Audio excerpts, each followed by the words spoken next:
శ్రీ కంచి కామాక్షి అమ్మవారి జ్యోతిశక్తి పీఠం. మీకు ఎటువంటి సమస్యలు ఉన్నా ఫోన్ ద్వారానే మా గురువు గారు జ్యోతిష్యం చెబుతున్నారు. భార్యాభర్తల కలహాలు, ప్రేమించిన వారు దూరం కావడం, డబ్బు, వ్యాపార సమస్యలు, పెళ్లి కుదరకపోవడం, సంబంధాల సమస్యలు, గ్రహ దోషాలు, భూమి వాస్తు దోషాలు, విదేశీ ప్రయాణం కోసం, ఆరోగ్య సమస్యలు, కుటుంబ సమస్యలు, లక్ష్మీ శాంతి, గృహ శాంతి, వివాహం ఆలస్యం కావడం, స్త్రీ పురుష వశీకరణం, నాగదోష నరఘోష సమస్యలు, సినీ ఫీల్డ్ గురించి, విడాకులు, కోర్టు సమస్యలు, రియల్ ఎస్టేట్ సమస్యలు, రాజకీయం, ప్రమోషన్ గురించి, శత్రు వశీకరణ, చెడు ప్రయోగాలు. మీరు ఎక్కడెక్కడో జ్యోతిష్యం చెప్పించుకొని అది నెరవేరలేదని బాధపడుతున్నారా? స్త్రీ పురుష వశీకరణకు ప్రత్యేక పూజలు చేసి మా గురువు గారు 100% పరిష్కారాన్ని చూపిస్తారు. ఎటువంటి సమస్యలకైనా ఒక్కసారి నమ్మకంతో మా గురువు గారు గోపీరాజు గారిని సంప్రదించండి.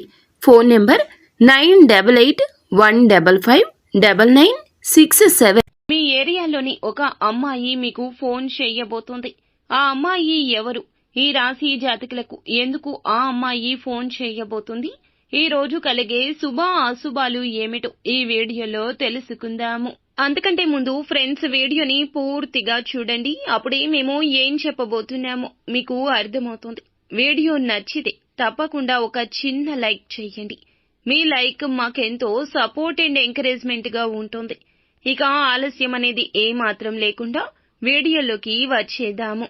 ఒక స్త్రీ మిమ్మల్ని ఒక విషయంలో సహాయం అడిగే అవకాశం ఉంటుంది. ఏ నిర్ణయం తీసుకోవాలి అనుకున్నా సరే జాగ్రత్తగా వ్యవహరించండి. ఆ అమ్మాయితో మీరు మాట్లాడకుండా ఉండకపోవచ్చు. ముందు ముందు మాట్లాడే పరిస్థితులు అయితే కలగబోతున్నాయి. కానీ అసలు ఆ అమ్మాయి ఇలా ఫోన్ చేస్తుందని, మిమ్మల్ని సహాయం అడుగుతుందని మీరు కలలో కూడా ఊహించి ఉండరు. కానీ వారికి మీరంటే గౌరవం కావచ్చు, లేకపోతే ఇది వారి స్వార్థం కూడా కావచ్చు. వారికి సహాయం చేయడం మంచిదే అండి. కానీ వారికి చేసే సహాయం మీకు కీడు చేయకూడదని గుర్తుంచుకోండి. ఆచితూచి వ్యవహరించండి. తెలివితేటలు ప్రదర్శించొద్దు. వారి యొక్క కష్టాన్ని, వారి యొక్క ఇబ్బందిని చెప్పారు. కానీ ఆ యొక్క కష్టం, ఇబ్బంది వచ్చింది నిజమా కాదా అని ఆలోచించుకుంటూ ఉండిపోతారు మీరు. ఇక ఏ పని చేయడం వల్ల ఎటువంటి పరిణామాలు సంభవిస్తాయి అనే విషయంలో చాకచక్యంగా ఉండడం ఉత్తమం.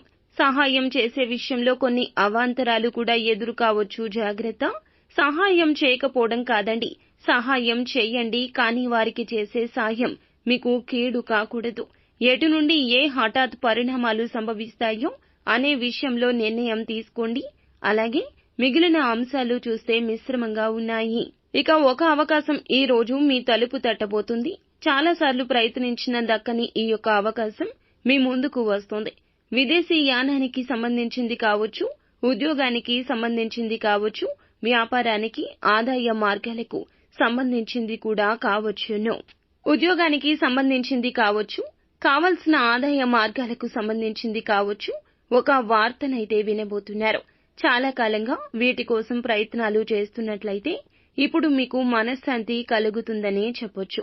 కొన్ని అవాంతరాలు ఎదుర్కొంటారు. అంటే పరిస్థితులు అనుకూలంగా ఉండొచ్చు. ఆ సమస్యలు ఎదుర్కొని, సమస్యలను పరిష్కరించుకుని ఫలితాలు చేజిక్కించుకోవడంలో ఉన్న తృప్తి అది వేరే విధంగా ఉంటుంది.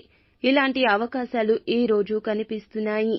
విదేశాల్లో ఉండి స్వదేశానికి తిరిగి రావడానికి, ఇక్కడ అవకాశాల కోసం ఎదురు చూస్తున్న వారికి మంచి ఉద్యోగ అవకాశం కానీ, మంచి వ్యాపార అవకాశం కానీ దొరకబోతుంది.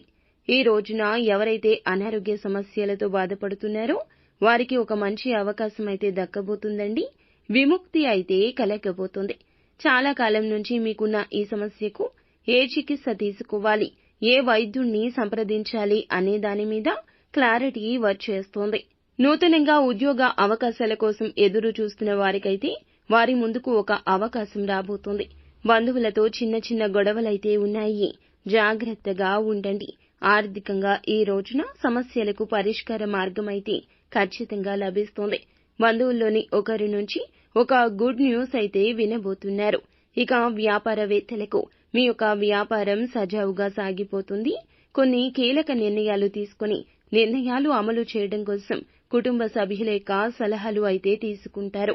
ఇక మీకు అంతా కూడా మంచి జరుగుతుంది. మరిన్ని శుభ పరిణామాలు పొందుకోవడం కోసం నిత్యం శివారాధన తప్పనిసరిగా చేసుకోండి. అంతా మంచి